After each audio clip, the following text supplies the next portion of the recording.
नमस्कार दोस्तों।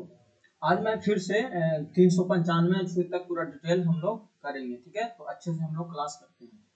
देखो, पहला क्वेश्चन है अनुच्छेद हम लोग करेंगे, फिर उसके बाद क्वेश्चन करेंगे एमसीक्यू। एक बार ओरली देख लेते हैं। देखो, अनुच्छेद 1 कह रहा है संघ का नाम और राज्य। देखो, ऐसा समझो कि अनुच्छेद 1 जो है वो भारत के राज्यों का संघ होगा। मतलब इसमें 28 राज्य हैं और 8 यूटी है। ठीक है, इसमें ये कहा गया है कि भारत जो होगा वो राज्यों का संघ होगा। जैसे बिहार राज्य है, अगर बिहार चाहता है कि मैं भारत से अलग होके मैं एक अपना स्टेट बना लूं और भारत से कोई मतलब न रखूं, तो ये कभी इम्पॉसिबल होगा, ऐसा नहीं हो सकता।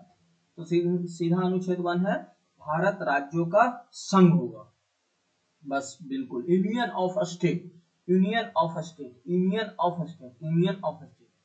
देखो, अनुच्छेद 1 है नए राज्यों का प्रवेश या स्थापना। नए राज्यों का प्रवेश या स्थापना। देखो, जैसे कल के दिन मान लो पीओको अभी भारत में नहीं है और कल के दिन भारत से पीओको आ जाता है, तो भारत में ही इंक्लूड होगा। तो यही बोला गया है और ये अनुच्छेद 2 के तहत होगा। मान लो कल के दिन नेपाल पूरा ही भारत में आ जाए, तो ऐसा तो नहीं होगा क्योंकि उसका अपना संविधान सब कुछ है। तो क्या होगा, वो भारत का अधिक्षेत्र कहलाएगा। लेकिन कंडीशन है कि भारत का जो भी काम होगा वो संसद के द्वारा होगा और उसमें बहुत सारे टर्म एंड कंडीशन देना होगा। तो अनुच्छेद 2 के तहत बोला गया है कि नए राज्यों का प्रवेश या स्थापना। तो ठीक है, अनुच्छेद 3 में कहा गया है कि नए राज्यों का निर्माण। जैसे मान लो कि यूपी बहुत बड़ा एरिया तो नहीं है लेकिन जनसंख्या में बहुत बड़ा है। अब एरिया यूपी को क्या करें, दो भाग में डिवाइड कर दे, एक पश्चिमी यूपी और एक पूर्वी यूपी कर दे। तो ये क्या होगा, ये अनुच्छेद 3 के तहत करेगा। जैसे आप बिहार को झारखंड से अलग किया 2002 में, 2000 में फिर आप देखोगे तो महाराष्ट्र को गुजरात से अलग किया गया, तेलंगाना को, तेलंगाना जो था उसको अलग किया गया। तो इस तरह से आप देखो ना, तो अलग हुआ। जैसे मध्य प्रदेश को छत्तीसगढ़ से अलग किया गया, तो ये सब अनुच्छेद 3 के तहत किया गया। मतलब नए राज्यों का निर्माण, वर्तमान राज्यों के क्षेत्र और सीमाओं के नामों में परिवर्तन। मतलब अगर आप चाहते हो कि कोई राज्य का मैं नाम चेंज कर दूं तो कर सकते हो। तो ये अनुच्छेद 3 के तहत है। तो अनुच्छेद 4 में कहा गया है कि जो पहली अनुसूची होगी और चौथी अनुसूची के संशोधन जो होंगे वो अनुपूरक और परिणात्मक विषयों के उपबंध में अनुच्छेद 2 और 3 के अधीन बनाई गई विधियां। मतलब इतना समझो कि अनुच्छेद जो 4 है ना, वो अनुच्छेद 2 और 3 को रक्षक देता है। मतलब जो भी हम काम करेंगे संसद के द्वारा, इसके लिए कोई विशेष संविधान संशोधन की जरूरत नहीं पड़ेगी, ना इसके लिए कोई अलग से संविधान संशोधन करना पड़ेगा। जो भी काम होगा अनुच्छेद के तहत होगा और अनुच्छेद 4 में इसकी वैलिएशन होगा, मतलब इसकी वैलिड माना जाएगा। तो ये अनुच्छेद 4, मतलब सीधा बोलो कि अनुच्छेद 2 और 3 जो है वो अनुच्छेद 4 का रक्षक है। जो भी काम होगा अनुच्छेद 2 में, अनुच्छेद 3 में, वो सब अनुच्छेद 4 के तहत किया जाएगा। मतलब कह सकते हो कि इसलिए कोई हमें स्पेशल संविधान संशोधन की जरूरत नहीं पड़ेगी। ठीक है, तो ये था भारत राज्यों का संघ, भाग 1 में था। ठीक है, अब आते हैं भाग 2 में है 5 से 11 तक नागरिकता है, सिटीजनशिप जिसको बोलते हैं। देखो, अनुच्छेद 5 में कहा गया है कि संविधान के प्रारंभ पर नागरिकता। देखो, एक डेट दिया गया था, एक डेट था, वो कौन सा डेट था, अनुच्छेद 5 में ये कहा गया था कि इस डेट के अंदर जो भी देश के नागरिक हैं वो भारत के संविधान के अनुसार वो नागरिकता रहेंगे। जैसे मान लो हमारा देश 15 अगस्त 1947 में आजाद हुआ। ठीक है, अनुच्छेद मतलब 1947 में आजाद हुआ। तो अनुच्छेद में यही कहा गया है कि हमारा जो संविधान है ये कहता है कि अगर कोई मतलब हमारे देश में पहले से रह रहा हो, उनका जन्म स्थान, माता पिता सब यहीं का हो, तो स्वतः भारत के नागरिक कहलाएगा। ठीक है, अब प्रश्न उठता है ना कि क्या ऐसा हो सकता है? बिल्कुल। जब हमारा देश आजाद हुआ था ना, तो उस समय 26 जनवरी 1950 को जब संविधान लागू किया गया, 26 जनवरी 1950 को लागू हुआ, तो उस समय क्या किया गया था अनुच्छेद 5 के तहत कि जो भी संविधान लागू होने के समय में क्षेत्र के अंदर में निवास कर रहा था, जैसे भारत में जन्म लिया हो, उनके माता पिता में कोई भारत में जन्मा हो, या संविधान लागू होने से कम 5 वर्ष तक निवास किया हो, वह भारत का नागरिक स्वतः माना जाएगा। ये अनुच्छेद 5 में कहा गया था। मतलब जो भी, मतलब सिंपल ऐसे समझो ना कि जो व्यक्ति भारत में रह रहा था, उनका जन्म भारत में हुआ था, उनके माता पिता भारत में जन्मे थे और कम से कम 5 वर्ष से भारत में निवास कर रहे थे, वो सब भारत के नागरिक कहलाएंगे, मतलब स्वयं भारत के नागरिक कहलाएंगे। ये अनुच्छेद 5 में था। देखो अनुच्छेद 6 में कहा गया था कि पाकिस्तान से भारत को प्रव्रजन करने वाले कुछ व्यक्तियों की नागरिकता का अधिकार। देखो क्या हुआ था ना कि हमारा जब देश आजाद हुआ था तो उस समय लोगों को कंफ्यूज हो गया। 15 अगस्त 1947 को जब भारत आजाद हुआ तो उस समय देश के जो लोग थे ना वो कंफ्यूज हो गए कि हमारा लाइफ कहाँ सेटल होगा, मैं पाकिस्तान की तरफ जाऊं कि हिंदुस्तान में रहूं, क्योंकि आपको पता है ना कि हमारा जो देश था वो कम्युनल सिटीजन्स के आधार पे डिवाइड हुआ था, मतलब धर्म के आधार पे। यहाँ पे हिंदू भी लोग थे और मुस्लिम लोग भी थे। तो हिंदू और मुस्लिम लोग काफी कंफ्यूज हो गए कि मैं क्या करूं, मैं पाकिस्तान में जाऊं या इंडिया में जाऊं, पाकिस्तान में जाऊं इंडिया में जाऊं, क्योंकि जब आजाद हुआ था ना तो लोगों को स्वतंत्र कर दिया गया था कि आपको जहां मन है जहां सकते हैं, कंडीशन दे दिया गया था। तो बहुत से लोग जो थे ना वो पाकिस्तान से इंडिया में भी आ गए और बहुत से लोग जो थे वो इंडिया से पाकिस्तान चले गए। तो इस कंडीशंस में क्या थी, तो यही अनुच्छेद 6 बोला गया है कि जो पाकिस्तान से भारत में आए थे, पाकिस्तान से भारत में आए थे उनके लिए लेकिन कंडीशन था कि एक डेट दिया गया था। ये डेट था 19 जुलाई 1948। 19 जुलाई 1948 से पहले पहले भारत में आ जाना था। कब? 19 जुलाई 1948 से पहले पहले भारत में आ जाना था। अगर आप 20 जुलाई को भी भारत आते हो तो आप भारत के नागरिक नहीं कहलाओगे। इसके लिए आपको भारत के जो नागरिकता का प्रोसेस है उसको फॉलो करना पड़ेगा। तो ये डेट फिक्स किया गया था कि आप इस दिन के अंदर, आपको मन है कि हम भारत के नागरिकता बनना चाहते हैं तो मोस्ट वेलकम, आप पाकिस्तान से भारत आइए, लेकिन 19 जुलाई 1948 से पहले पहले आना होगा। इसकी अनुच्छेद 6 में बोला गया था।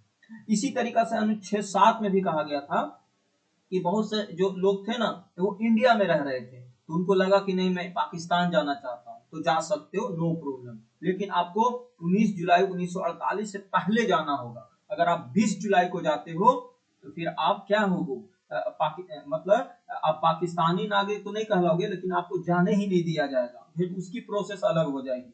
समझ रहे हो ना? तो ये था कि पाकिस्तान से इंडिया आने वाले, और अनुच्छेद 7 है कि इंडिया से पाकिस्तान जाने वाले। ठीक है, ये डेट था, ये डेट। ठीक है, अगला है कि अनुच्छेद 8। अनुच्छेद देखो 8 क्या कहता है।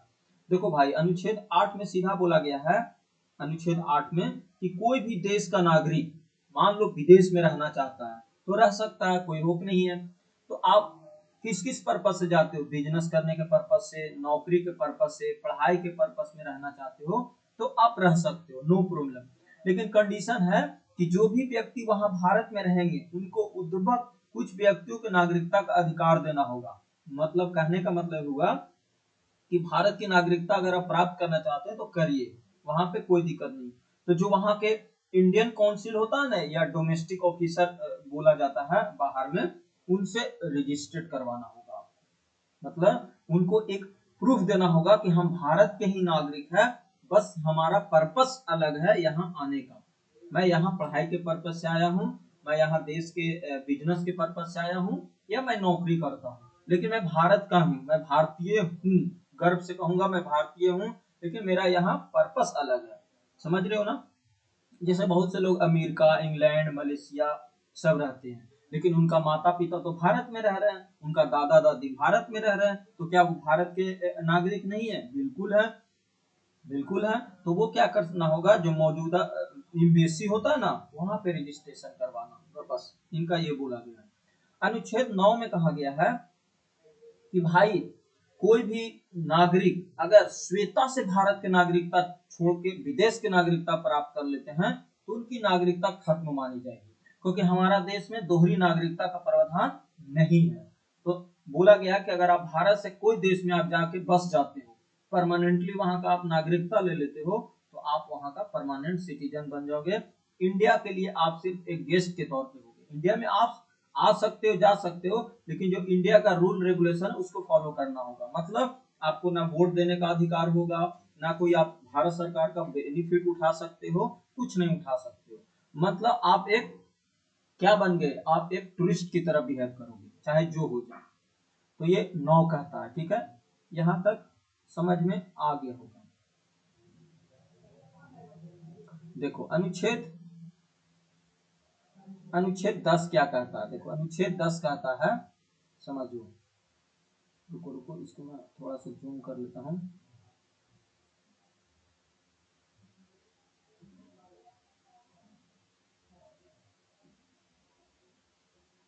रुको रुको, मैं इसको इधर कर लेता हूँ।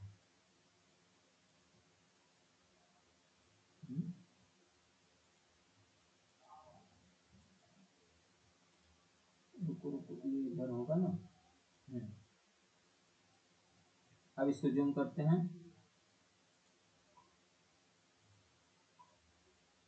ठीक है, आगे चलते हैं। देखो देखो अगला क्वेश्चन है कि अनुच्छेद 10 क्या कह रहा है। देखो अनुच्छेद 10 कह रहा है कि नागरिकता के अधिकार को बना रहना। देखो ये संसद का काम होती है कि कोई भी नागरिक का अधिकार कब तक बना रहेगा, इसमें कब कब अमेंडमेंट किया जाएगा, कब रूल और रेगुलेशन चेंज किया जाएगा, ये सब संसद के अधिकार है। तो ये बना रहना मतलब कोई भी नागरिक कब तक बने रहेंगे, ये संसद का पूरा अधिकार देता है। ठीक है, मतलब सीधा कहा गया ना कि अनुच्छेद 5 से 9 तक जो भी नागरिकता आपको मिली है, जो भी रूल और रेगुलेशंस मिला है, कब तक जारी रहेगा, जब तक कि वो संसद ना चाहे या कोई नया कानून ना ला दे या कोई परिवर्तन ना कर दे। ये बोला जा रहा है 10 में। ठीक है, मतलब 5 से 9 तक जो भी रूल और रेगुलेशंस बनाया गया है, रूल और रेगुलेशंस बनाया गया है, वो तो संविधान के संसद के द्वारा बनाया गया है।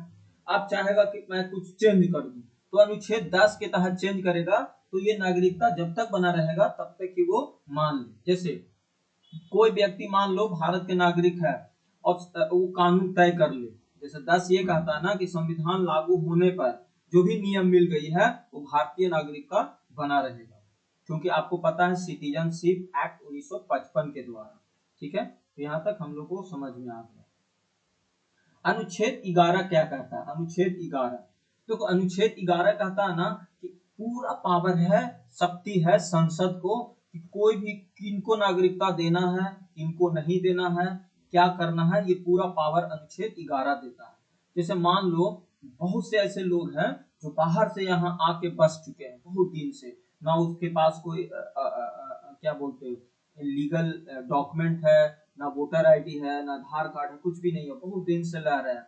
तो संसद के पास पूरा पावर दिया गया है कि उसको आइडेंटिफाई करे और उनको लगे कि मैं नागरिकता दो तो दे सकता है, नहीं तो उसको बाहर कर सकता है देश से। समझ रहे हो ना, मतलब सरल शब्दों में ये कह रहा कि पार्लियामेंट को पूरा पावर दिया गया है कि कब किसको नागरिकता से हटाना है और किसको लगाना है। लेकिन ये सब प्रोसेस लीगल होगा, इलीगल किसी को आप नागरिकता से ना हटा सकते हो ना दे सकते हो। ठीक है, मतलब ये है कि 11 में ये कहा गया है कि संसद ही तय करेगा कि कब किसको नागरिकता खोना है, किसको नागरिकता बना है। जैसे बहुत से ऐसे लोग हैं ना जो इंडिया में शादी कर लेते हैं विदेशी लोग, तो उसके लिए कंडीशन चेंज हो जाती है। या बहुत से लोग ऐसे होते हैं जो विदेश में जाके शादी कर लेते हैं, तो उनके लिए कंडीशन अलग हो जाती है। तो अनुच्छेद 11 पूरा पावर देता है कि हमको क्या करना है। संविधान के तहत संसद को पूरा पावर दिया गया। ठीक है, मतलब ना सीधा कहूँ ना संसद ये पावर देती है कि नागरिकता को हटाना, लगाना, बढ़ाना, घटाना, सब ये इसी के पावर है। लेकिन ये जो है ना, ये अनुच्छेद जो एक्ट है ना 1955, नागरिकता अधिनियम 1955, इसके तहत किया गया। और आपको ये भी पता होना चाहिए कि नागरिकता देने का अधिकार हमारे पास बहुत सारे हैं। जैसे जन्म से, अगर आपने भारत में जन्म लिया, आप इंडिया के स्वतः नागरिक हो। वंशागुणज, जैसे आपने जन्म लिया तो आपके क्या है जो बेटा है, बेटी है, वो भी भारत के नागरिक कहलाएंगे। बहुत से लोग जो है रजिस्ट्रेशन से नागरिकता बनते हैं, तो भी बन गए। तो इस तरह से आप नागरिकता बन सकते हो। पूरी शक्ति किसको है? संसद को है। ठीक है, यहाँ तक हम लोगों ने पूरे अच्छे से नागरिकता 1 से 5 से 11 तक समझ लिया। अब चलते हैं मूल अधिकार, मोस्ट इंपोर्टेंट। यहाँ से क्वेश्चन दरोगा में भर भर के आते हैं। Fundamental rights. देखो ये जो है ना, ये 12 से 35 तक दिया गया। ठीक है, 12 से 35 तक। देखो 12 में कहा गया है परिभाषा किसकी? राज की परिभाषा है। अब आपके दिमाग में आ रहा होगा कि राज क्या है? व्हाट इज राज? राज क्या है? तो देखो भाई, राज वो है जो संविधान के तहत उसको पावर मिला है, वो राज है। समझ रहे हो ना? जैसे बिहार, यूपी, फिर आप मान के कल के दिन दरोगा बन जाते हो तो आपको भी तो नॉर्मली आप नागरिक से ऊपर उठ जाओगे तो आप भी एक राज कहलाओगे।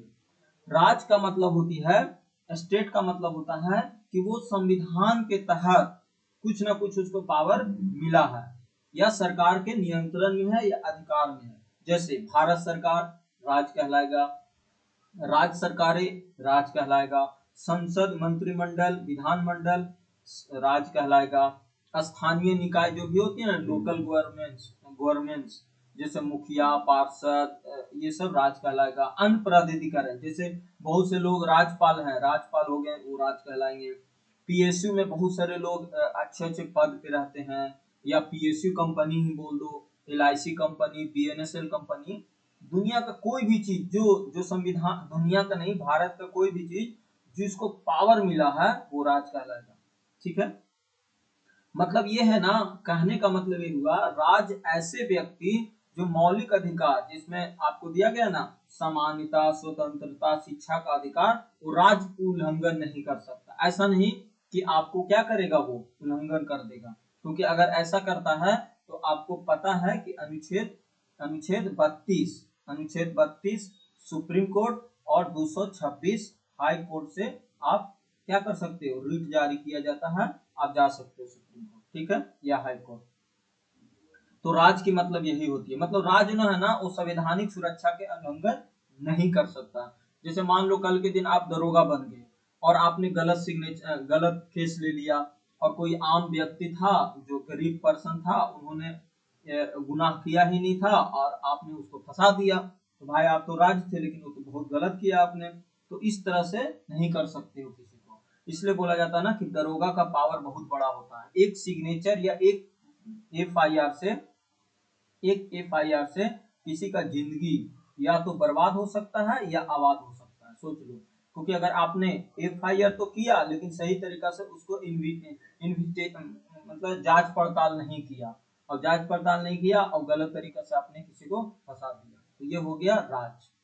अब आती है अनुच्छेद 13। देखो अनुच्छेद 13 क्या कहता है? अनुच्छेद ये कहता है कि जब हमारा संविधान लागू हुआ, कब लागू हुआ? 26 जनवरी 1950 को हमारा संविधान पूरी तरीका से लागू हो गया।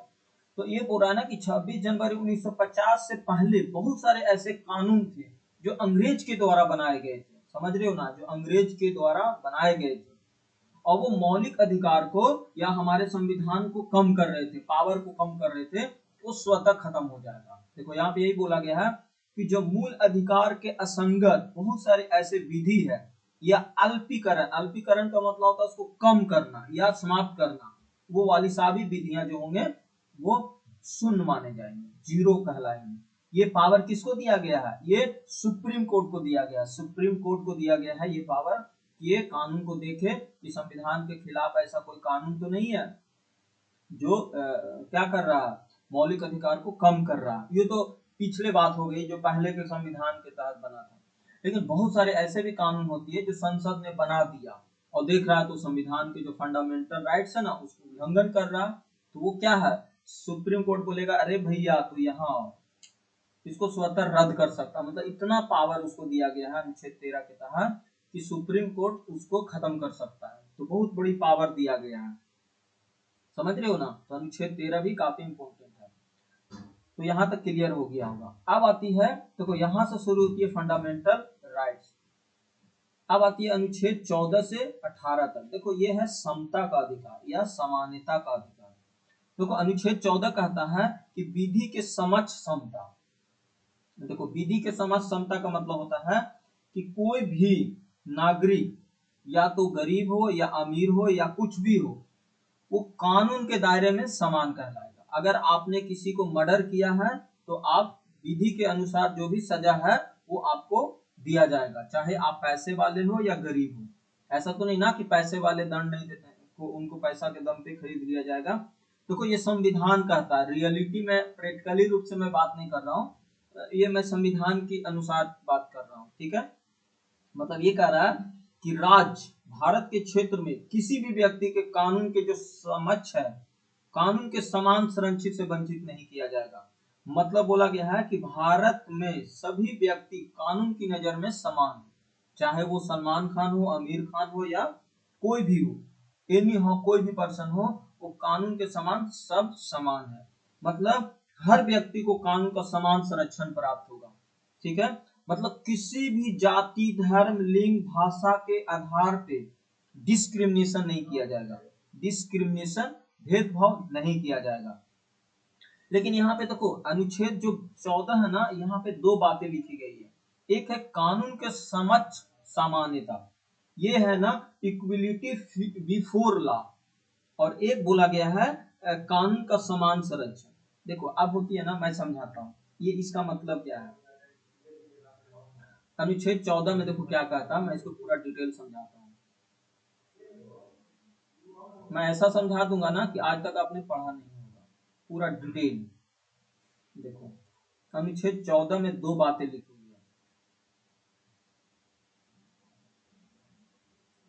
लेकिन ये जानना जरूरी है, बट इसका उतना डिटेल एग्जाम में नहीं पूछेगा। लेकिन संविधान पढ़ रहे हैं तो आपको अधिकार तो पता है ना, क्योंकि कल के दिन आप बन जाते हो दरोगा तो आपको पूरा नियम लॉ पढ़ाना पड़ता है। देखते हो ना, बोलते हैं जो बने हुए से कि उसको लिए पूरा एक बुक होती है पढ़ने के लिए। देखो संविधान का जो 14 है ना, दो पार्ट बताया गया। एक है कि कानून के समक्ष समता, मैं लिखता हूँ या बोलता हूँ आप समझना, और एक है कानून का समान संरक्षण। देखो मतलब देखो कानून के समक्ष समानता का मतलब होती है ना, सब कानून के दृष्टि से बराबर है, किसी भी विशेष अधिकार नहीं है, ये नकारात्मक पक्ष माना जाता है। लेकिन कानून के समान संरक्षण, देखो बहुत से लोग हैं जो आईएएस है या आईपीएस है या एमएलए है या एमपी है या कोई बड़ा पोस्ट पे है, तो इनके लिए थोड़ा सा क्या है ना, कानून को समान संरक्षण दिया गया है। मतलब ना अगर एक आम आदमी अगर कोई गलती करता है, कोई गलती करता है, तो आप देखोगे ना पुलिस आएगी, चार झप्पड़ मारेगी, गाड़ी में डालेगी और सीधे थाना। लेकिन इन लोग अगर कोई गलती करता है ना, तो देखोगे ना बहुत इज्जत से उन लोग के साथ पेश किया जाता है, एमएलए या एमपी, और बहुत अच्छा ट्रीटमेंट दिया जाता है। मतलब ऐसा लगता है कि इन्होंने कुछ किया ही नहीं है। तो ये हो गया कानून के समान संरक्षण, ये सकारात्मक पक्ष दिखाता है कानून के बारे में। ऐसा देखे होंगे जैसे को मान लो कोई आईएएस ने क्या किया, गुनाह कर दिया, या तो किसी को मर्डर कर दिया या घोटाला कर दिया, बहुत सारे केस में फंस जाते हैं। तो देखोगे ना पुलिस इनको ना मार सकती है ना पीट सकती है, बस इज्जत से इनको गाड़ी में बैठाएगी और बहुत रिस्पेक्टफुल्ली बात किया जाता है। तो यहाँ पे दो पक्ष आ जाता है, कानून के समक्ष सामान्यता मतलब इक्विलिटी बिफोर लॉ, और कानून के समान संरक्षण ये होती है। बट कानून के लिए सब समान है, ऐसा कहोगे क्या होती है। देखो यहाँ पे सिर्फ रिस्पेक्टफुल्ली की बात किया जाता है, ऐसा नहीं कि इसको कानून के तहत में माफ कर दिया जाता है, नहीं। क्योंकि ये जो है ना आम पब्लिक से थोड़ा सा ऊपर उठ चुके हैं, तो इनको थोड़ा रिस्पेक्ट देना बनता है। आम पब्लिक को नहीं, जैसे कोई गरीब वगैरह है, मारेगा थप्पड़, गाली गलौज भी करेगा और जैसे तैसे करके पुलिस थाना पहुंचा देगा और जज के सामने पेश कर देगा। लेकिन इन लोगों को आप देखोगे ना तो बहुत इज्जत से पेश किया जाता है। तो ये यहाँ पे दो बातें आ जाती है, ठीक है। अनुच्छेद 14 में यही बात कहा गया है, यहाँ तक क्लियर हो गया होगा। अनुच्छेद देखो 15 में कहा गया है कि कोई भी व्यक्ति धर्म, चाहे धर्म कोई भी हो, हिंदू हो, मुस्लिम हो, सिख हो, ईसाई हो, क्यों, क्योंकि हमारा भारत सेकुलर है। मूल वंश का मतलब होता है ना कि आप गरीब हो, अमीर हो या किसी भी वंश से हो। जाति देखो हमारे इंडिया क्या है, जाति के नाम पे बटा हुआ है, बहुत से लोग जाति है यहाँ पे। तो भारत जो हमारा संविधान है ना, वो जाति को नहीं मानता। वाट इज जाति, संविधान बोलता आई डोंट नो, मुझे नहीं पता जाति क्या होती है, लेकिन रियलिटी में ऐसा नहीं है। संविधान कहता है कि जाति क्या है मुझे नहीं पता, आम पब्लिक कहता है जाति क्या है मुझे पता। जैसे बिहार में चुनाव है, आप सभी जान रहे हो, भर भर के जाति के नाम पे वोट पड़ेगी, कोई इधर कोई उधर कोई उधर। तो यहाँ पे देखोगे ना तो कैम्युनल बहुत ज्यादा है, जाति के नाम पे लोग बहुत ज्यादा पड़े हुए हैं, भरे पड़े हुए हैं। ये काफी खतरनाक है। लिंग, लिंग का मतलब होती है ना कि आप मेल हो, फीमेल हो या ट्रांसजेंडर हो, कोई भी हो चलेगा। संविधान किसी के साथ भेदभाव नहीं कर सकता। जन्म स्थान, जन्म स्थान का मतलब होता है कि भारत के आप कोई भी कोना में चले जाओ, कहाँ, जैसे मान लो आप भारत के, जैसे आप बिहार के थे और आप महाराष्ट्र में रह रहे थे और आपका बच्चा जन्म लिया, तो भाई उसके साथ भेदभाव नहीं किया जाएगा। क्यों? क्योंकि वो भी भारत का ही हिस्सा है, वो भारत में ही है। तो जन्म के आधार पर किया विभेद प्रतिषेध है, मतलब किसी भी हालत में। देखो मैं संविधान की बात कर रहा हूँ, मैं संविधान के तहत ही बात समझा रहा हूँ कि भेदभाव नहीं किया जाएगा। किस किस पे? धर्म के आधार पे, मूल वंश के आधार पे, जाति के आधार पे, लिंग के आधार पे, जन्म स्थान के आधार पे, और विभेद किसी भी तरीका से बर्दाश्त नहीं किया जाएगा। आप कहोगे सर ये तो संविधान के तहत, रियल में ऐसा होता है? भाई रियल में ऐसा नहीं होता। रियल में ऐसा होता तो बात ही कुछ और होता। देखो अगला है 16। 16 देखो, जो अनुच्छेद 15 है ना, वो 16 को ही सपोर्ट करता है। मतलब बोल रहा है लोक नियोजन। लोक नियोजन का मतलब अपॉर्चुनिटी फॉर गवर्नमेंट जॉब या कोई भी चीज के विषय पे समानता का अवसर दिया जाएगा। मतलब आप हिंदू हो, मुस्लिम हो, सिख हो, ईसाई हो, मेल हो, फीमेल हो, महाराष्ट्र में जन्म लिए हो, बिहार में जन्म लिए हो, जाति लिंग को सबको क्या है, समान अपॉर्चुनिटी दिया जाएगा। समझ रहे हो ना? ये अनुच्छेद 16 कहता है। अब प्रश्न आता है ना कि यहाँ पे एक आरक्षण की भी बात आ जाती है। जैसे देखते हो ना, बहुत से स्टेट जो है या सेंट्रल गवर्नमेंट या स्टेट गवर्नमेंट यहाँ पे आरक्षण देती है। तो आरक्षण उसको देती है जो आर्थिक रूप से कमजोर है। अब देखो भाई, आरक्षण की बात यहाँ पे करना बहुत खतरनाक हो जाती है, क्योंकि आरक्षण आज से नहीं, वर्षों से इसका लंबा डिबेट चल रहा है।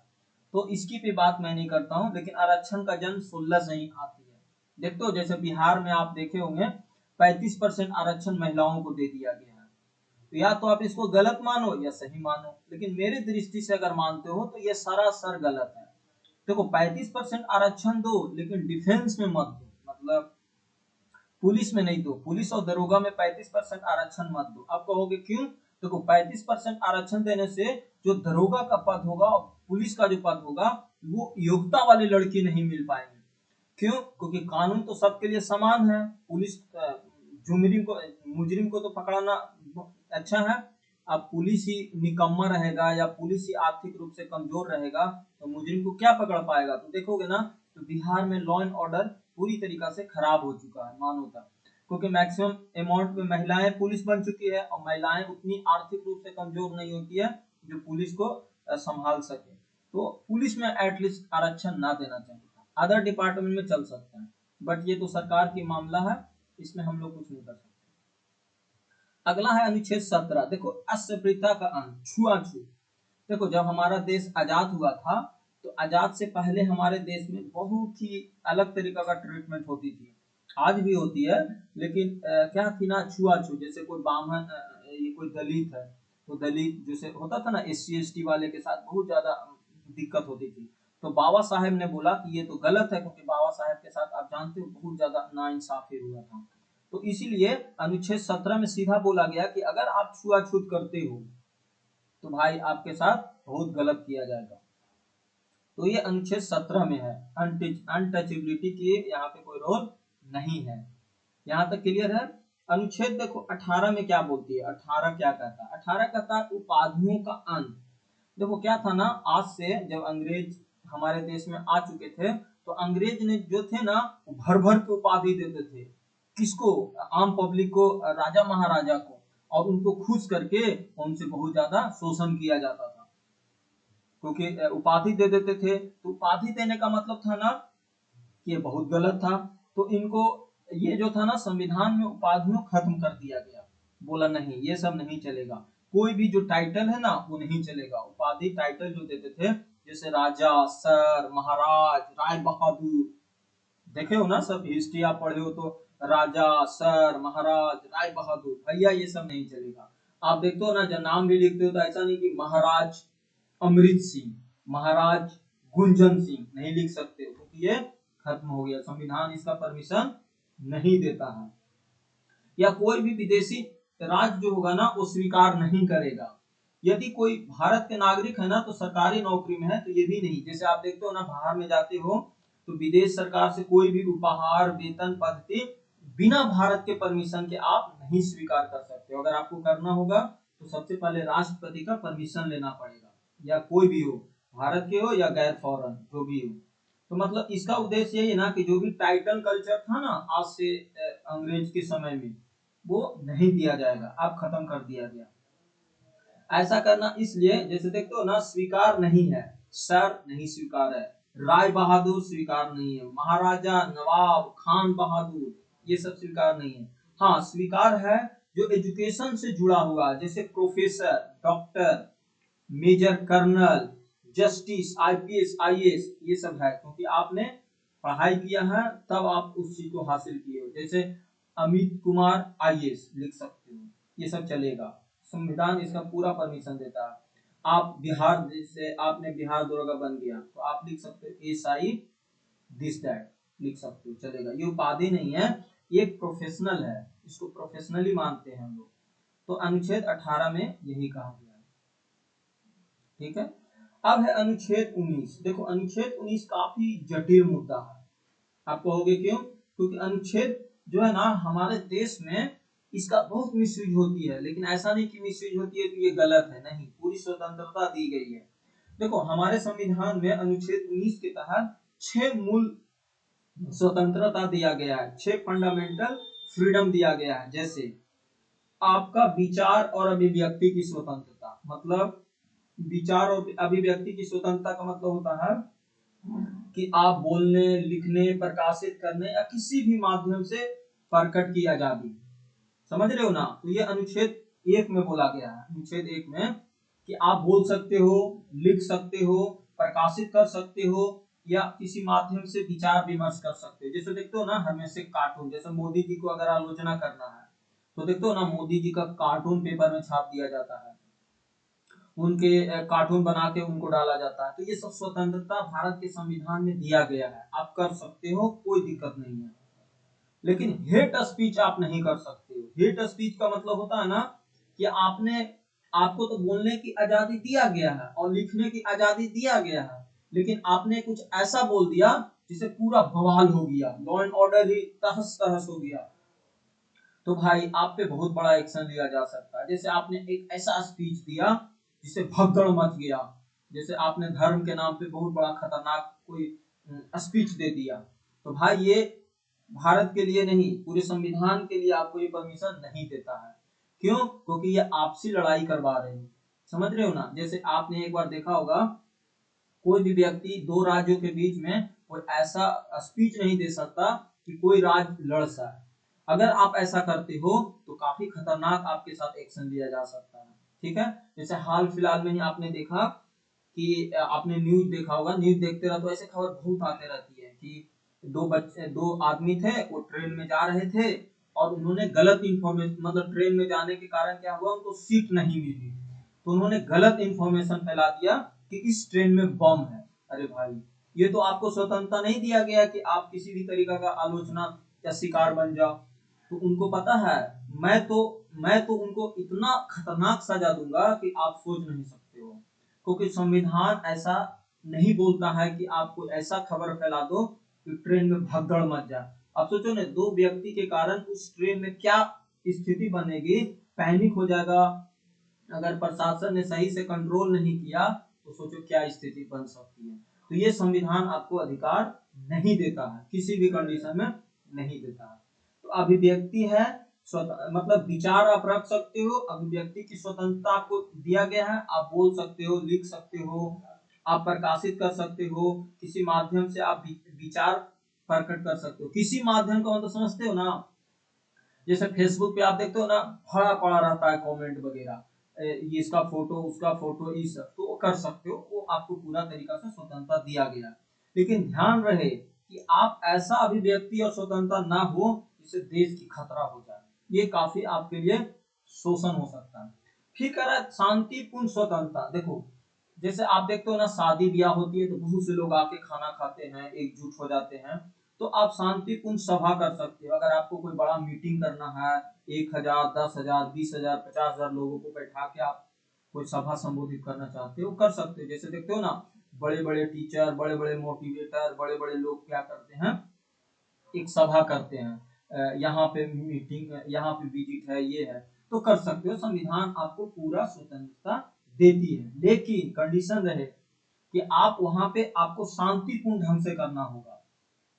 वहां पे कोई हथियार वगैरह नहीं ले जा सकते। ऐसा नहीं कि आपने AK-47 लेके चला गया या कोई पिस्टल लेके चले गए और कुछ बम अंडर कर दिए।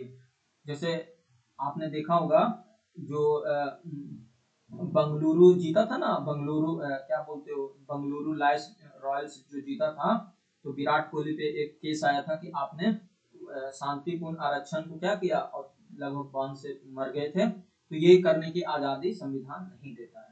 फिर है, आप संघ बना सकते हो, संगठन बना सकते हो, ये भी आपकी स्वतंत्रता दिया गया है।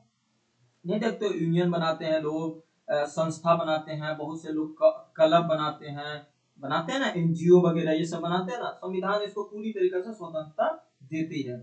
फिर है, भारत के भीतर आप घूम सकते हो, बिल्कुल आप भारत के जो भी हमारा 28 राज्य और 8 यूटी है, कहीं भी आप घूमो, बस सकते हो, घूम सकते हो, व्यापारी कर सकते हो, व्यवसाय कर सकते हो।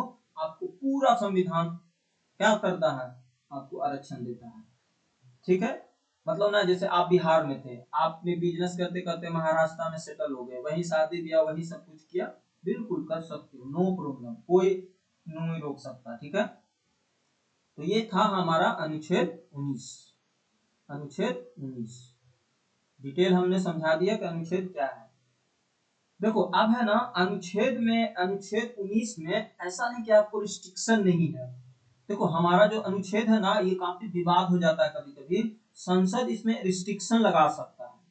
बहुत सारे ऐसे समय आती है कि रिस्ट्रिक्शन लगाया जाता है। जैसे मैं यहीं पे बताता हूँ, जब भारत में कोई वित्तीय नहीं, इमरजेंसी लग गया हो, जैसे मान लो भारत और पाकिस्तान से भयंकर युद्ध शुरू हो गया हो, तो यहाँ पे क्या होती है ना, 358 एक अनुच्छेद है और 359 अनुच्छेद है। 358 क्या कहता है ना, कि अगर कोई, मतलब भारत में कोई इमरजेंसी लग गया हो, या बाहरी कोई अटैक कर दिया हो इंडिया पर, या इंडिया ने किसी देश पे अटैक कर दिया हो, युद्ध छिड़ गया हो, बहुत तरह की बात हो सकती है, तो अनुच्छेद यहाँ पे फ्री एग्जिट हो गया, मतलब यहाँ पे उसको रिस्ट्रिक्ट कर दिया जाएगा। आप नहीं बोल सकते हो, कुछ नहीं बोलना होगा आपको। मतलब भारत और पाकिस्तान से युद्ध हो रही है ना, तो आपको आजादी नहीं दिया गया कि आप ये कीजिए वो कीजिए, नहीं, पूरी तरीका से रेस्ट्रिक्शन लगा दिया जाता है। ऐसा इसलिए किया जाता है ना, ताकि देश का जो सुरक्षा है ना, इंटीग्रिटी वो बना रहे। ठीक है, और आप कुछ नहीं कर सकते हो, बहुत सारे रिस्ट्रिक्शंस दिया गया है। समय समय पे संसद ना उसको समझाते रहता है, लेकिन ये अलग मसला है, ये काफी डिटेल मसला है, इस पे बहस करना बहुत खतरनाक है। मैं शॉर्ट में बता रहा हूँ। देखो हाँ, यहाँ पे देखो अनुच्छेद 20 है और अनुच्छेद 21 है, काफी इंपॉर्टेंट है। और देखो ये इमरजेंसी के समय डिलीट भी नहीं होता, मतलब इसको हटाया जा नहीं सकता है। अनुच्छेद देखो 20 क्या कहता है, इसको तो हम समझते हैं डिटेल में। अनुच्छेद 20 देखो, अनुच्छेद 20 कहता है ना कि अपराधों के दोष के संबंध में संरक्षण। मान लो हमारा जो संविधान है ना, वो बोलता है कि कोई किसी ने अपराध किया, मान लो क्रिमिनल प्रोटेक्शन इसको मिलना चाहिए। ठीक है, मान लो 3 तरह का प्रमुख प्रावधान दिया गया है अनुच्छेद 20 में। मान लो कि किसी व्यक्ति ने उस कार्य के लिए दंड नहीं किया जा सकता जब वो किया था तब अपराधी नहीं था। जैसे मान लो कि आपने फेसबुक पे बहुत बड़ा कोई कमेंट कर दिया और उस तरह का कोई लॉ बनाया ही नहीं गया संसद के द्वारा, और मान लो कि आपने फेसबुक पे पोस्ट किया था 2025 में, और 25 में संसद ने, ऐसा कोई कानून नहीं है संसद के पास जो आपको सजा दे सके। ठीक है, लेकिन आने वाला समय 2027 में इस पे कानून बन गया, इस पे कानून बन गया। तो ऐसा नहीं कि आपको 2025 वाला सजा जो है वो दिया जाएगा, नहीं दिया जाएगा। ये संविधान नहीं कर सकता ऐसा, ठीक है, यहाँ पे क्लियर है ना। तो ये नहीं कर सकता, मतलब जो सजा है ना उसी समय दिया जा सकता है जिस समय आपने गुनाह किया था। तो ये था एक्स पोस्ट फैक्टर ऑफ सुरक्षा, मतलब अगर अगर आपने गलती 2025 में किया और उस पे कानून 2028 में बनेगा, तो 2025 वाला जो आपने गलती किया था 2028 में आपको सजा नहीं दिया जाएगा, मतलब उस पे किसी भी तरीके का कुछ नहीं किया जाएगा। फिर है, कह रहा है कि एक व्यक्ति को एक अपराध के लिए 2 बार सजा नहीं दिया जा सकता। जैसे मान लो कि आपने अपराध कर दिया और अगर आपने अपराध किया तो 2 बार सजा नहीं दे सकते हो। फिर है तीसरा, इसमें बोला गया 20 में कि कोई भी व्यक्ति को खुद अपने गवाही देने के लिए मजबूर नहीं किया जा सकता। बहुत इसका जानते हो मिसयूज होता है, जैसे मान लो कि आपने कोई सजा नहीं किया, बहुत मिसयूज होता है ये, जैसे आपने कोई गलती किया ही नहीं और पुलिस आपको अरेस्ट कर लिया और जबरदस्ती से आपको मार पीट के बुलवा दिया कि हाँ बोलो, पब्लिक के सामने बोलो, मीडिया के सामने बोलो कि हाँ मैंने ही किया है, ताकि जो जो मेन मुजरिम था वो बच सके। ऐसा होती है, पुलिस ऐसे ही करते हैं लोगों को, लेकिन ये संविधान परमिशन नहीं देता है। जब आप कोर्ट में जाओगे तो कोर्ट में इस बात का वैल्यू नहीं रहेगा कि जो आपने बोला था उसकी बात सही है। वहां पे आपको क्या होगा, जब आपकी कोई कोर्ट में जब आप सुनवाई होगी तो जज साहब आपकी इस बात को कोई मान्यता नहीं देगा कि आपने जो बोला है वही सही है। क्यों? क्योंकि इस पे वेरिफिकेशन होगा, आपकी जो वकील होंगे वो पूरा जजमेंट करेंगे, डेब्यूट होगा, तो ये वैल्यू नहीं है। समझ रहे हो ना? तो ये काफी इंपॉर्टेंट बातें हो जाती है अनुच्छेद 20 के तहत, ठीक है।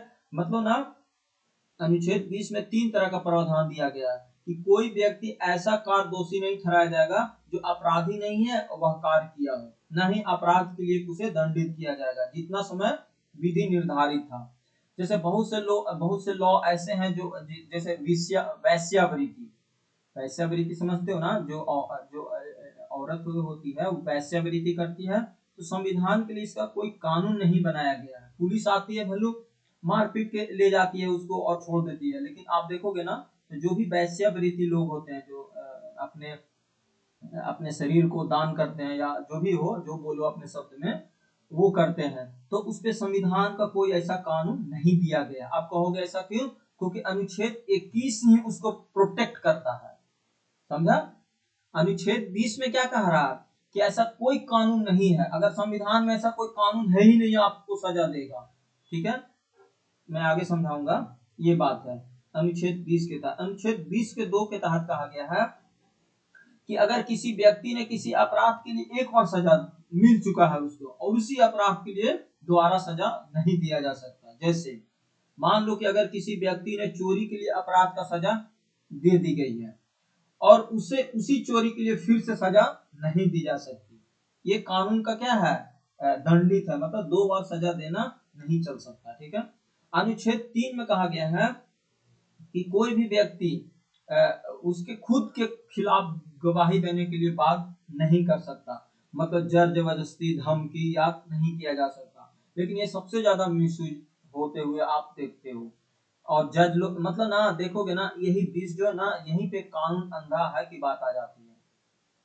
समझ रहे हो ना, कानून अंधा है, 20 में ही सबसे ज्यादा मिसयूज किया जाता है।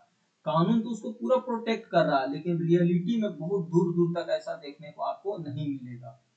प्रैक्टिकली रूप से संभव नहीं है, लेकिन संविधान इसको पूरा प्रोटेक्शन देता है कि आप खुद को अपने आप को नहीं गवाह साबित कर सकते हो। अब है 20, देखो 20 में क्या कहा गया है कि अपराध के लिए दोषी पूर्ण के संबंध में शर्त, ये तो बता दिया।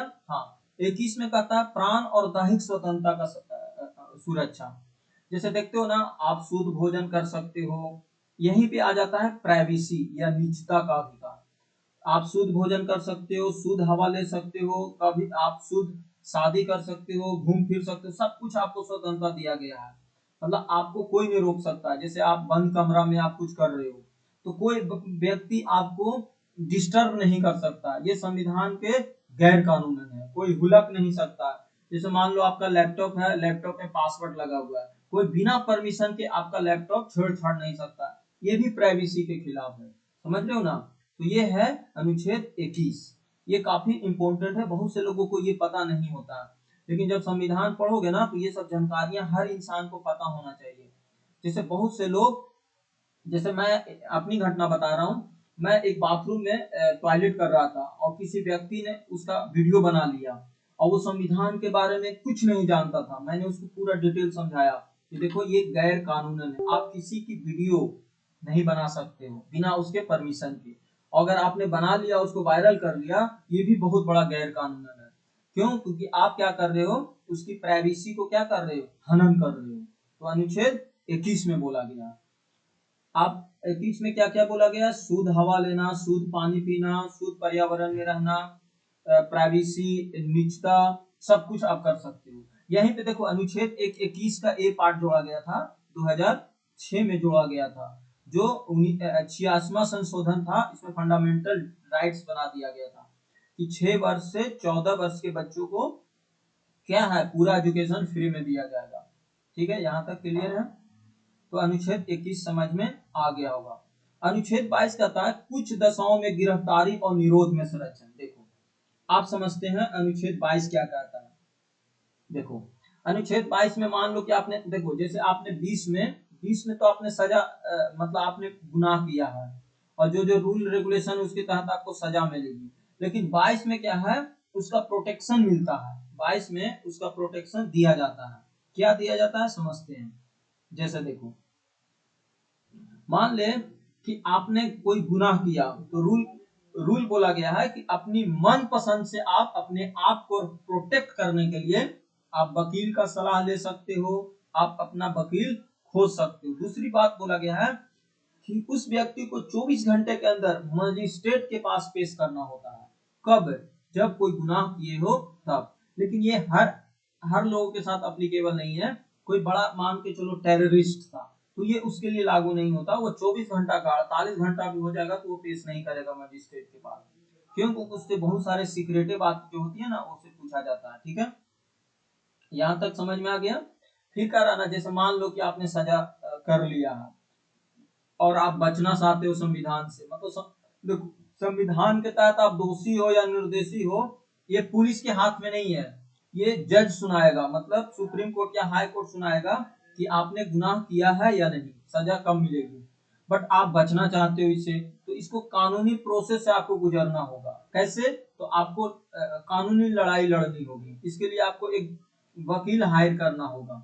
अब बात होती है कि आपके पास पैसा ही नहीं है वकील लड़ाई करने के लिए, तो जो राज्य के नीति निर्देशक तत्व है ना, वहां से आपको संरक्षण भी दे सकता है। राज्य सरकार भी आपको प्रोटेक्ट करेगी और आपको फ्री लीगल प्रोसीजर देगी। मतलब आपको एक वकील दिया जाएगा। जैसे सुनते हो कि चलो आपको मैं सरकारी वकील देता हूँ, मतलब जो राज्य सरकार की वकील होती है वो केस लड़ेगा आपको, ऐसा होती है।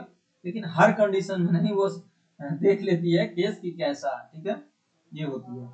तो यही बोला गया कि किसी कारण या मनमानी तरीका से अगर आपने किसी को गिरफ्तार कर लिया है या न्याय संगत कर लिया है तो इस स्थिति में आपको पूरा प्रोटेक्शन मिलेगा, मतलब सभी नागरिकों को। और या तो वो नागरिक हो या गैर नागरिक हो, सबको मिलेगा। ठीक है, लेकिन हर जगह नहीं, कुछ कुछ प्रोटेक्शन में मिलती है। पहला कंडीशन होती है कि किसी भी व्यक्ति को जब गिरफ्तार किया जाए उसको तुरंत बताना होता है उसको क्यों गिरफ्तार किया। You are under arrest, why, तुरंत जवाब देना होगा। उसे वकील से सलाह लेने और बचाव करने का पूरा प्रोटेक्शन उसको दिया जाता है। जैसे अगर मान लो किसी पुलिस ने किसी व्यक्ति को गिरफ्तार कर लिया तो पुलिस उसको बताएगी कि आपने ये गुनाह किया है इसलिए मैं आपको गुनाह कर रहा हूँ। पूरा चार्जशीट दायर करेगा, सारा पुलिस का काम होगा। उसको एविडेंस को कलेक्ट करके कहाँ ले जाएगा, हाई कोर्ट या सुप्रीम कोर्ट या जो भी न्यायालय है वहां ले जाएगा। ठीक है, लेकिन उसी दशा में आप अपना वकील खो सकते हो। दूसरा कह रहा है ना कि 24 घंटे के अंदर भीतर में आप प्रोटेक्शन फॉर मजिस्ट्रेट के पास आपको पेश किया जाएगा। मजिस्ट्रेट जो भी निकटतम मजिस्ट्रेट होंगे उसके पास पेश करना होगा और 24 घंटे के हिरासत में रखा जाएगा, अनुमति जब तक ना मिलता हो तब तक। समझ रहे हो ना? ये काफी अपवाद, देखो अब इसमें बहुत से अपवाद भी है। ये सबके साथ लागू नहीं होता है, कुछ लोगों के साथ नहीं लागू होता। जैसे कोई टेररिस्ट है, कोई आतंकवाद है, या कोई देश में काफी खतरनाक लोग हैं जिन्होंने ऐसा वायलेशन कर दिया जो एकदम पूरा लॉ एंड ऑर्डर सब खत्म हो चुका है, तो इस स्थिति में कुछ अलग प्रोटेक्ट किया जाता है। तो अपवाद है तो ये सब डिटेल में पढ़ेंगे, लेकिन इतना है। बट ये सब संसद जो है ना संविधान के तहत बनाया गया है, ठीक है। तो ये समझ में आ गया कि स्वतंत्रता का अधिकार था। अब आती है शोषण के विरुद्ध अधिकार। अनुच्छेद 23 कहता है कि मानव के दुर्व्यवहार और बालाश्रम निषेध। मतलब अनुच्छेद सीधा ये कहता है कि कोई भी व्यक्ति से जबरदस्ती आप काम नहीं करा सकते हो। कोई भी छोटा बच्चा को आप जबरदस्ती काम नहीं करा सकते हो, बंधुआ मजदूर की तरह आप उसको खटवा नहीं सकते हो। ये सब गैर कानूनी है, ठीक है। मतलब सीधा बोल सकते हो कि आप ऐसे व्यक्ति को आप काम नहीं करा सकते हो। जैसे वैश्यावृत्ति भी बहुत देखने को मिलता है कि बहुत से लड़कियों लोग को क्या करते हैं, उठवा लेते हैं और उनको डाल देते हैं वैश्यावृत्ति में। तो ये काफी खतरनाक है, ये ऐसा करना गलत है। मतलब ना ह्यूमन एक डिग्निटी होती है, मानव की गरिमा होता है, उसको रक्षा करना, ठीक है। तो मतलब किसी भी व्यक्ति पे जबरन श्रम, मानव तस्करी नहीं करवा सकते हो, चाहे वो नागरिक हो या कोई भी हो, ठीक है। यही बोला गया। जैसे नहीं देखते हो बहुत से लोग मनुष्य की तस्करी करते हैं, छोटे बच्चों को गिरफ्तार करके किडनैप कर लेते हैं, ये वो करते हैं। तो ये सब करना गलत है। बेगार, बेगार का मतलब होता है ना कि उसको इच्छा नहीं था काम करने का और जबरदस्ती आप उससे काम कराए जा रहे हो, ये बहुत गलत है। नहीं करा जा सकता। या किसी व्यक्ति को आपने डरा दिया, धमका दिया या कोई लालच दे दिया और उसको मजबूर कर रहे हो किसी काम से, ये काफी दंडनीय अपराध है। अनुच्छेद 24 में कहा गया है कि कारखाना और बालकों में नियोजन, वो भी 14 वर्ष से कम एज के। देखो 14 वर्ष से कम एज के बच्चों को शिक्षा देना सबसे बड़ी प्राथमिकता होती है, और आप उसको खटवा रहे हो कब, जब कोई जोखिम भरा काम हो। वहां देखो, जैसे आपके दिमाग में आ रहा होगा बहुत सारे बच्चे बैलून बेचते हैं, बहुत सारे बच्चे फोकचा बेचते हैं, बहुत सारे बेचते हैं। देखो ये जोखिम भरा काम नहीं है। जोखिम भरा काम वो होती है जहां पे उनको जान का खतरा है। तो भाई ये काम उनसे नहीं करा सकते, क्योंकि उनकी मानसिकता इस लेवल का नहीं पहुंचा जो वो काम कर सके। अभी उसकी उतनी क्षमता नहीं बनी है, उनको अभी एजुकेशन देना ज्यादा प्राथमिकता माना जाएगा। तो ये अनुच्छेद 24 में कहता है। मतलब कारखानों और बालकों में जो भी काम है वो प्रतिषेध है। अब आती है कि सर क्या मैं सब्जी बेचूंगा 12 साल की एज में, तो क्या ये भी इसके अंतर्गत आता था? नहीं, ये जोखिम भरा काम नहीं है। आप सब्जी बेचो, कोई प्रॉब्लम नहीं है, इससे कोई प्रॉब्लम नहीं होती। जोखिम भरा वो होती है जिसको जान का खतरा है, वो काम करने लायक ही नहीं है, आप उससे जबरदस्ती करवा ले रहे हो, तो भाई वो तो खतरनाक है ना। तो ये गलत है, ठीक है। तो अनुच्छेद 24 भी समझ में आ गया होगा। अब देखो, अब यहाँ से आती है अनुच्छेद 25, 26, 27 और 28। ये काफी खतरनाक है और इसका भी सबसे ज्यादा मिसयूज होती है। कैसे, मैं समझाता हूँ। देखो हमारा जो संविधान है वो अनुच्छेद 25 कहता है कि अंतःकरण। देखो अंतःकरण का मतलब होता है अंदर से। जैसे आप हिंदू हो, आपको पूजा करने का मन है, करो। आपको पूजा करने का मन नहीं है, मत करो। आप मंदिर जाना चाहते हो, जाओ। नहीं जाना चाहता है, मत जाओ। समझ रहे हो ना। तो ये अंतःकरण होती है, अंतःकरण की। और धर्म की अबाध रूप से, धर्म के मतलब होता है कि आप हिंदू हो तो अपना पूजा पाठ करो, उसका धर्म का प्रचार करो, प्रसार करो, कोई दिक्कत नहीं है। लेकिन आप किसी को जबरदस्ती नहीं करवा सकते। जैसे देखते हो ना, हर समय न्यूज में आते रहती है ना कि उसको धर्म परिवर्तन करवा दिया गया और शादी करा दी गई। तो भाई ये गलत है, ये संविधान उसको अनुसारी तरीका से नहीं देता है, मतलब परमिशन नहीं देता। फिर कर रहा है मानने, आप मानो, नहीं मानना है मत मानो। आचरण, आचरण का मतलब होता है पूजा पाठ। जैसे बहुत से लोग मुस्लिम हैं तो वो नमाज पढ़ते हैं, बहुत सारे लोग मुस्लिम जो है वो नमाज नहीं भी पढ़ते हैं, तो उनको कोई रोक टोक नहीं है, आप पढ़ना है पढ़ो, मत पढ़ना मत पढ़ो। फिर प्रचार प्रसार करने की स्वतंत्रता। देखो हिंदू हिंदू धर्म में या मुस्लिम धर्म में या सिख में या ईसाई में या कोई भी धर्म, हमारा संविधान जो है ना उस अपना धर्म को आप प्रचार प्रसार करने की पूरी आजादी देता है। लेकिन उसका एक टर्म कंडीशन है कि आप किसी व्यक्ति को जोर जबरदस्ती नहीं करा सकते हो। जैसे नहीं सुनते आते हो कि किसी ने कहा कि आप तुम जबरदस्ती जय श्री राम बोलो। अरे भाई, जोर जबरदस्ती से कोई काम नहीं होता है और संविधान तो इसका परमिशन देता ही नहीं है। तो ये गलत है। जैसे देखते हो ना अनुच्छेद 25 के तहत जो बहुत सारे हमारे देश में बाबा हैं, नाम तो नहीं लूंगा, ये गलत है, ये बिजनेस करते हैं, बहुत बड़ा बड़ा फ्रॉडगिरी करते हैं, धर्म के नाम पे धंधा करते हैं, ये गलत है। ये सब करना अंधविश्वासी है। हाँ, धर्म आपको देता है पूरा छूट, करो, कोई दिक्कत नहीं है, लेकिन आप धर्म के नाम पे बहुत सारा धंधा शुरू कर देते हो। अपना हिंदू धर्म को इतना प्रमोट कर देते हो कि हिंदू धर्म भी कहता है कि भाई तुम्हें ऐसा करवाने के लिए बोलता ही नहीं हूँ, तो ये हो जाती है। तो अनुच्छेद 25 पूरी तरीका से हमारा जो है ना धर्म को स्वतंत्र दिया गया है। आप हिंदू हो, पूजा करो, नहीं करना है मत करो, मंदिर जाना चाहते हो जाओ, नहीं जाना चाहते हो मत जाओ। आप मुस्लिम हो, नमाज पढ़ो और ना पढ़ो, मस्जिद जाना चाहते हो जाओ। अब प्रश्न आता है कि क्या सर मैं हिंदू हूँ मस्जिद जाओ, बिल्कुल जा सकते हो। कोई मुसलमान है मंदिर में आना चाहता है, आ सकता है, बिल्कुल आ सकता है, ये सब कोई रोक टोक नहीं है, ठीक है। और अपना धर्म प्रचार प्रसार कर सकते हो, बट जोर जबरदस्ती नहीं। ये अनुच्छेद पूरा स्वतंत्र देता है। देखो अनुच्छेद है ना 26 क्या कहता है, धर्म कार्यों के प्रबंधन की स्वतंत्रता। मान लो कि आपने धर्म का प्रबंध मतलब धर्म का पूरा ठेका ले लिया है, तो उस ठेका का मैनेजमेंट आप खुद करो, कोई दिक्कत नहीं है। उसको आप मैनेजमेंट करो, उसको आप प्रबंध करो, सारा कुछ करो, कोई दिक्कत नहीं है। अपना धार्मिक कार्यों के जो भी प्रबंधन है ना वो करो। चार गो आप क्या बोलते हो अपना सहयोगी कर लो, उसको भी रखो, कर सकते हो। ये सब स्वतंत्र दिया गया है। जैसे देखते हो ना बहुत सारे बाबा लोग के एक्सेप्ट मैं देखो एक ही बाबा को मैं सही मानता हूँ, वो प्रेमानंद महाराज जी, वो मेरे दिल के बहुत करीब हैं। वो धर्म के धंधा नहीं करते हैं, वो एक इंसानियत को जगाते हैं। लेकिन बहुत से लोग आप देखोगे ना हमारे देश में, तो धर्म को इतना धंधा बना दिए हैं कि हर चीज को धर्म में घुसड़ देते हैं। और बहुत से लोग, सरकार भी ऐसा उसको प्रमोट कर देती है, लेकिन सरकार अपने फायदा के लिए करती है, पब्लिक को उसे समझना होगा, ठीक है। तो यहाँ तक समझ में आ गया। अनुच्छेद देखो 27 क्या कहता है। देखो ये जो है ना ये सबसे बड़ा फ्रॉडगिरी होता है यहाँ पे। यहाँ पे क्या होती है ना कि किसी भी विशेष धर्म की अभिवृद्धि के लिए करों को समुदाय के बारे में स्वतंत्रता, मतलब ये बोला गया है कि आपने धर्म का प्रचार प्रसार किया, आपने एक मैनेजमेंट शुरू किया, तो आपको धर्म के नाम पे टैक्स नहीं दिया जाएगा। पता है ये सबसे बड़ा फ्रॉड होता है इंडिया में। धर्म के नाम पे इतना टैक्स को छुपा लिया जाता है कि आप भी मत पूछो। जैसे मान लो आपका इनकम 5 करोड़ है और आपने एक ट्रस्ट बना लिया। देखो ना बड़े बड़े लोग क्या करते हैं ना, ट्रस्ट बना लेते हैं और बोलते हैं कि ट्रस्ट के नाम पे इस धर्म को इतना टैक्स गया, और ऐसे करने के बाद सारे टैक्स को क्या करते हैं, बचा लेते हैं। तो यहाँ पे बहुत बड़ा मिसयूज होता है। मतलब धर्म के नाम पे आपको टैक्स देने के लिए कोई बाधित नहीं किया जाएगा। ये अनुच्छेद 27 में कहा गया है, ठीक है, यहाँ तक क्लियर होना चाहिए।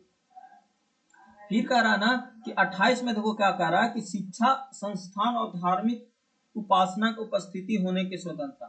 देखो हमारा देश एक सेकुलर कंट्री है, मतलब हमारे देश में किसी भी धर्म की कोई प्रचार प्रसार नहीं करेगा। कौन? भारत सरकार नहीं करेगी, मतलब हमारा संविधान नहीं करेगी। तो आप मान लो सरकारी स्कूल में पढ़ रहे हो, तो वहां पे कोई इंडिविजुअल हिंदू धर्म की कोई भाषा नहीं पढ़ाया जाएगा, ना कोई मुस्लिम की पढ़ाया जाएगा, कुछ नहीं पढ़ाया जाएगा। क्योंकि कोई भी शिक्षा संस्थान वो जो भारत के टैक्स से या भारत के पैसा से चल रहा हो, वहां पे कोई धार्मिक शिक्षा या धार्मिक उपासना की स्वतंत्रता नहीं दी जाएगी। ये अनुच्छेद 28 में कहा गया है। इसका विपरीत अगर मान लो आपने कोई प्राइवेट संस्था चला रहे हो हिंदू नाम के धर्म पे, तो वहां पे आप कर सकते हो। देखो मैंने दो बात बताया, जो मेरी बात को शायद आपने नहीं समझा होगा। एक बात बताया कि सरकार कोई भी काम ऐसा नहीं करेगी जो धर्म को प्रमोट करे। जैसे हिंदू धर्म को हिंदू वाले नहीं कर सकती, सरकार नहीं करेगी, आप कर सकते हो, प्राइवेट संस्थाएं कर सकती है। जैसे बहुत सारे बाबा ऐसे हैं, जो एक और बाबा है ना उनको जो क्या बोलते हो पर्चा निकालते हैं, वो देखते हो जूम बहुत सारे लोगों को बैठा के और प्रचार प्रसार करते हैं। तो आप कर सकते हो, सरकार नहीं कर सकती। तो ये स्वतंत्रता 28 में दिया गया, ठीक है। तो 25, 26, 27, 28 आपने समझ लिया। अब आते हैं अनुच्छेद 29 और 30। ये कह रहा है सांस्कृतिक और शिक्षा संबंधित अधिकार। देखो अनुच्छेद 29 का कहा है कि अल्पसंख्यक, अनुच्छेद 29 अल्पसंख्यक। अब आपके दिमाग में आ रहा होगा कि अल्पसंख्यक क्या है। देखो अल्पसंख्यक उसको कहा जाता है जो हमारे देश में आबादी उसका कम है। जैसे हिंदू की आबादी लगभग यहाँ पे 85% है, मतलब 100 में 85 लोग हिंदू हैं, तो ये अल्पसंख्यक नहीं माने जाएंगे। अल्पसंख्यक जो जिसकी आबादी कम है, जैसे मुस्लिम लोग, सिख, ईसाई, पारसी, जो भी लोग हैं वो अल्पसंख्यक कहलाएंगे। तो उनके लिए एक संरक्षण दिया गया है कि अपने अल्पसंख्यक हितों को रक्षा करना, मतलब अपनी कल्चर को बचा के रखना, अपनी जो भी रीति है, रीति रिवाज है, वो आप कर सकते हो, उसके पूरा संरक्षण दिया गया है। ठीक है, मतलब ना जो बहुभाषी है वो बहुभाषी देश है। हमारा देश तो बहुभाषी देश है, लेकिन इसमें देखोगे ना भाषा, लिपि, संस्कृति सब की रक्षा आपको करना है, पहचान को नहीं खोना है। तो ये सब हमारा अनुच्छेद 29 को प्रमोट करता है, जिसमें अल्पसंख्यक लोग ज्यादा आते हैं। किसी भी समुदाय, चाहे वो हिंदू हो, उर्दू हो, तमिल हो, गुजराती हो, बंगाली हो, सब कुछ कर सकते हो। उस भाषा की सांस्कृतिक रक्षा आपको फंडामेंटल राइट्स देता है। जैसे कोई तामिल है तो अपना तामिल शिक्षा साहित्य का प्रचार कर सकता है, बिल्कुल कर सकता है। कोई उर्दू मराठी भाषा बोल सकता है, कर सकता है, बट और इसमें शिक्षा का भी समान अवसर दिया गया है। ठीक है, समझ रहे हो ना? तो ये है दिया गया अनुच्छेद 29 करा अल्पसंख्यक वर्गों को हितों का संरक्षण। वो किसी भी चीज में हो सकता है, भाषा हो सकता है, एजुकेशन हो सकता है, सांस्कृतिक कल्चर हो सकता है, सब बचा सकते हो आप। अनुच्छेद 29 में यही आपको दिया गया। अनुच्छेद 30 कहता है कि शिक्षा संस्थानों की स्थापना और शासन करने का अल्पसंख्यकों का अधिकार होगा। मतलब जो भी चीज आप कर रहे हो, आप शिक्षा संस्थान के अनुसार भी आप कर सकते हो, उसको आप मैनेजमेंट कर सकते हो, उसको आप प्रशासन कर सकते हो, सब आपको अनुच्छेद 30 के तहत दिया गया। तो अनुच्छेद 29 और 30 आपको अच्छे से समझ में आ गया होगा। ठीक है, अनुच्छेद देखो 31 जो है ना वो था संपत्ति का अधिकार, ये खत्म कर दिया गया। ठीक है, खत्म कर दिया गया। और भी देखो अनुच्छेद 31 के तहत बहुत सारे हैं, देख रहे हो ना। अनुच्छेद 31 के तहत संपदा अर्जन के उपबंध में विधियां, ये सब जो था ना संपत्ति वाला, वो खत्म कर दिया। अब बहुत से लोग बोलते हैं ना कि संपत्ति को क्यों खत्म किया गया। देखो, संपत्ति रखना अच्छी बात है, लेकिन ऐसा तो नहीं ना कि आप अधिक से ज्यादा रख दो। जैसे मान लो रोड के समय में आप रोड पे जमीन है और वो सरकार चाह रही है कि अपने फायदा के लिए सड़क बनाना, रेलवे लाइन बिछाना, एयरपोर्ट बनाना, और आप चाह ही रहे हो कि उसको मैं दूंगी ही नहीं, तो सरकार ले लेगी। अगर कोई रेलवे लाइन आपके अंदर से गुजर रही है, कहाँ से, सड़क से, खेत से, तो सरकार ले लेगी। आप कुछ नहीं कर सकते हो, ना कोर्ट जा सकते हो, ना ही आप हाई कोर्ट जा सकते हो। बस आपको यही जाना होगा कि सरकार आपको मुआवजा देगी, जो गवर्नमेंट रेट होती है वो दे देगी, क्योंकि सरकार जो है ना वो वेलफेयर के लिए आपकी जमीन को यूज कर रही है। हाँ, जबरदस्ती नहीं छीनेगी, एक कानूनी प्रक्रिया के तहत आपकी जमीन को क्या किया जाएगा, पब्लिक वेलफेयर के लिए यूज किया जाएगा। अब पब्लिक वेलफेयर क्या होती है, मान लो रेलवे लाइन है, आप सुनो रेलवे लाइन, रेलवे लाइन जा रही हो, अब जा रही हो पटना से, मान लो गया की रेलवे लाइन बिछाया जा रहा है, और यहाँ से यहाँ नक्शा निकल गया, इसमें बहुत सारे आम पब्लिक का जमीन आ रहा है, तो क्या वो जमीन भारत सरकार नहीं लेगी? बिल्कुल ले लेगी। लैंड वाले जो भी प्रोसेस होगा वो ले लेगी। देखते हो ना, घर द्वार सब ले लेती है।